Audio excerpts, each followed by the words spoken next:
শুধু বেঞ্চের নিচে নয় স্যার, ওর পায়ের কাছেও কাগজ পাওয়া গেছে।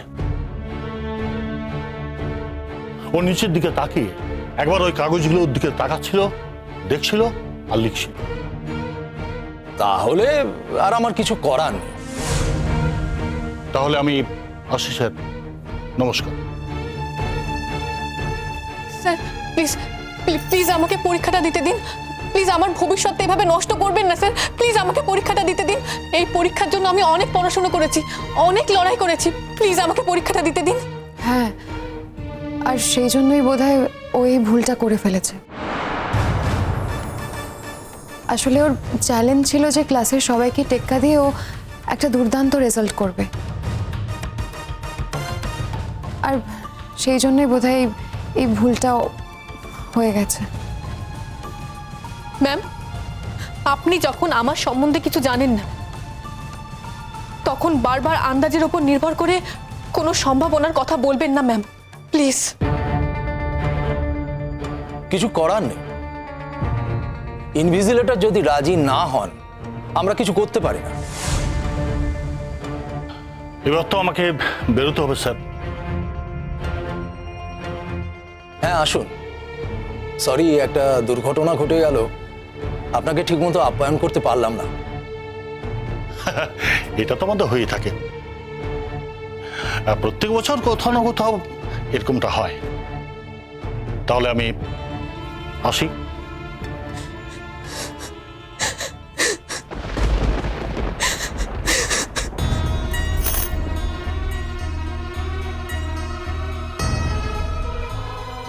স্যার, তাহলে আমাকে পরীক্ষাটা দিতে দিলেন না?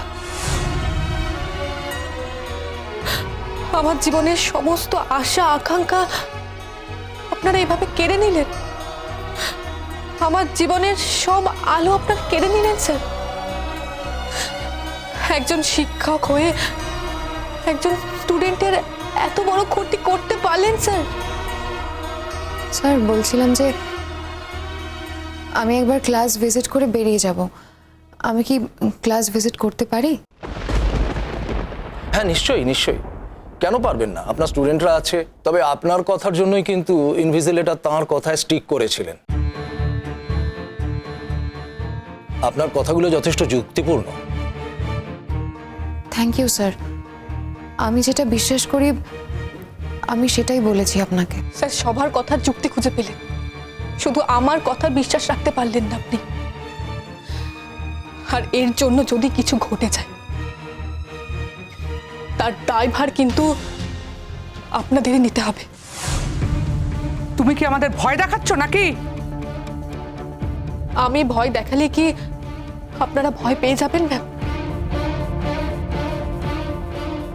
না, আমি ভয় দেখাচ্ছি না। আর কোনো দায় না থাকুক, কিন্তু বিবেকের দায়টা তো আপনারা অস্বীকার করতে পারবেন না ম্যাম।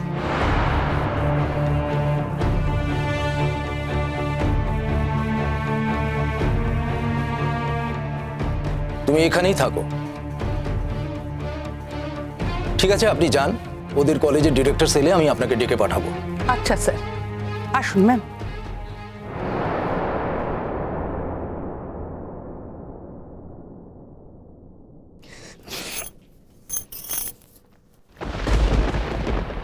হ্যাঁ, আমরা এখনই রওনা হচ্ছি।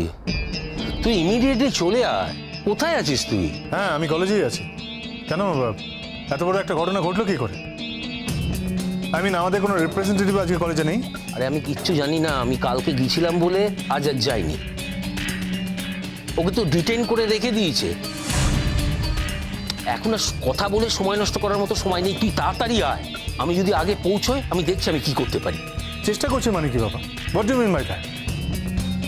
না না, ওকে যেভাবে হোক পরীক্ষায় বসাতে হবে। ও পরীক্ষা দেবে। ওর যতটা সময় নষ্ট হচ্ছে সেই সময়টা ওকে দিতে হবে, যাতে ভালো করে ওই পরীক্ষাটি দিতে পারে। তাছাড়া ও আমাদের কলেজের ভালো স্টুডেন্ট, মোস্ট ব্রিলিয়েন্ট স্টুডেন্ট। ওরা জানে ওর সম্বন্ধে, একটা অভিযোগ ওর সম্বন্ধে করে দিলেই হলো। ঠিক আছে, আয়, আমরা এগোচ্ছি। ঠিক আছে।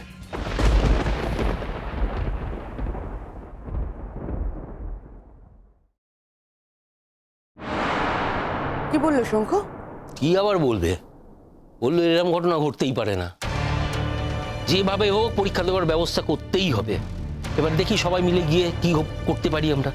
প্রফেসর যদি বলেন যে ও তো আমার কাছেই পড়াশোনা করেছে, দেখো না আমরা সবাই মিলে যদি কিছু করতে পারি, তো অন্য কেউ কিছু করেছে দিয়ে ওর পায়ের কাছে ফেলে দিয়েছে, দিয়ে ওকেই বলা হয়েছে যে ও চিট করেছে। খাতা চেক করুক ওরা, আলাদা করে বসাক, কিন্তু একটা মেয়েকে পরীক্ষা দিতে দেবে না? একটা ছাত্রের জীবন নিয়ে এভাবে তো ছেলে খেলা করা যায় না, কি মুশকিল। আশ্চর্য ঘটনা, সমস্ত সমস্যা যেন এই মেয়েটার জীবনেই ঘটে। এত ছেলে মেয়ে পরীক্ষা দিচ্ছে, কারোর কিছু হচ্ছে না, ঠিক ওর কিছু না কিছু সমস্যা হলো। কেউ কেউ থাকে পৃথিবীতে জানো, সারা জীবন শুধু সমস্যাই ফেস করে যেতে হয়, ওরকম কপাল করে আসে আর কি। আমি বুঝতে পারছি মোহর ক্রমশ এইভাবে চলতে থাকলে না আমার মতো একদমই একা হয়ে যাবে।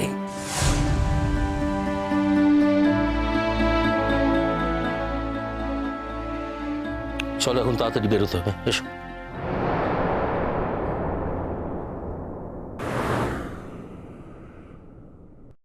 দেখো, আমি তোমাকে একটা কথা বলছি। ঘটনাটা যখন ঘটে গিয়েছে, তারপরে এখন কেঁদে তোমার কোনো লাভ হবে না। তোমার তো আগে সতর্ক হওয়া উচিত ছিল। এটা যে কত বড় একটা অপরাধ তুমি নিশ্চয়ই বুঝতে পারছো।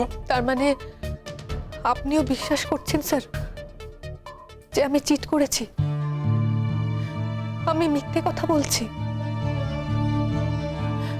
আচ্ছা স্যার, আপনারা কখনো ভাবতে পারেন না না যে কোনো স্টুডেন্ট কখনো সত্যি কথা বলতে পারে?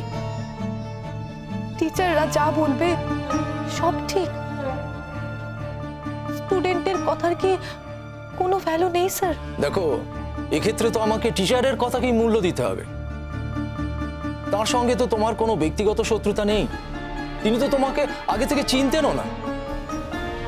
তো তিনি কেন তোমার সম্পর্কে আজে বাজে কথা বানিয়ে বানিয়ে বলতে যাবেন? তাহলে তো হয়ে গেল স্যার, উনি আমার সম্পর্কে বাজে কথা বলতে পারেন না, ভুল তো বলতে পারেন।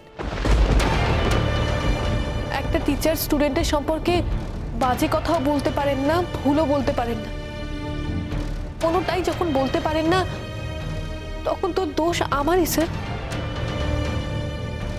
আমার জীবনটা একজন টিচারের শুধুমাত্র এক মুহূর্তের ডিসিশনে এভাবে শেষ হয়ে যাবে, এটাই তো কাম্য স্যার। হয়তো হয়তো প্রত্যেক বছর এইভাবে বহু ছাত্রর জীবন শেষ হয়ে যায়, আপনারা সেটা জানতেই পারেন না। এরপরে যদি আমি এই শিক্ষা ব্যবস্থাটাকে সম্মান না করতে পারি, তাহলে কি খুব দোষ হবে স্যার? স্যার, এখন আমার জীবনের প্রত্যেকটা মুহূর্ত কতটা ইম্পর্টেন্ট আপনারা কেউ বুঝলেন না স্যার। একটা ডিসিশন হয়ে গেল যে আমি পরীক্ষা দিতে পারছি না, আমার কথা কেউ শুনলেন না আপনারা, আমার কথার কোনো গ্রাহ্য করলেন না আপনারা স্যার। এটাই কি নিয়ম? একে কি গণতন্ত্র বলে? আমরা কি এই পরিবেশের মধ্যেই বড় হয়ে উঠেছে স্যার? আচ্ছা স্যার, ভবিষ্যতে আমরা যদি এই গণতন্ত্র না মানতে চাই, তাহলে কি আমাদের কোনো দোষ হবে স্যার? আমার জীবনের সঙ্গে যা ঘটে গেল আমি তো কোনোদিনও ভুলতে পারবো না স্যার। এমনকি আমি কোনোদিনও কোনো টিচারকেও ক্ষমা করতে পারবো না। এই যে আমার মনে একটা বিদ্বেষের বীজ বুনে দেওয়া হলো, সেটা তো আমি সারা জীবন ক্যারি করবো স্যার। একটা দিনের একটা পরীক্ষার থেকে তার দাম অনেক বেশি, আর এই একটা দিনের একটা পরীক্ষার উপর আমার ভবিষ্যৎ নির্ভর করেছিল স্যার। এইভাবে যে আপনারা আমার ভবিষ্যৎটাকে শেষ করে দিলেন, তার জন্য আমি কাকে দায়ী করব স্যার? কে দায়ী হবে তার? আমি সত্যি চিটিং করিনি স্যার, সত্যি আমি চিটিং করিনি। আমি চিটিং করার কথা ভাবতেও পারি না, আমার রেকর্ড তো তা বলে না স্যার। হ্যাঁ, চিট করে হয়তো পরীক্ষায় খানিকটা নম্বর পাওয়া যায়, কিন্তু স্ট্যান্ড তো করা যায় না স্যার। স্যার, আপনি বলুন তো, এমন কি কোনো ছাত্রকে দেখেছেন যে পরীক্ষায় চিট করেছে অথচ পরীক্ষায় স্ট্যান্ড করেছে, ফার্স্ট হয়েছে, সেকেন্ড হয়েছে। আচ্ছা স্যার, একটা জেলা স্কুল থেকে শহরে পড়তে আসাটাই কি আমার অপরাধ? সেটাই কি আমার দোষ? আর তার দাম কি আমাকে সারা জীবন দিতে হবে? আমার জীবন দিয়ে কি তার দাম মেটাতে হবে স্যার?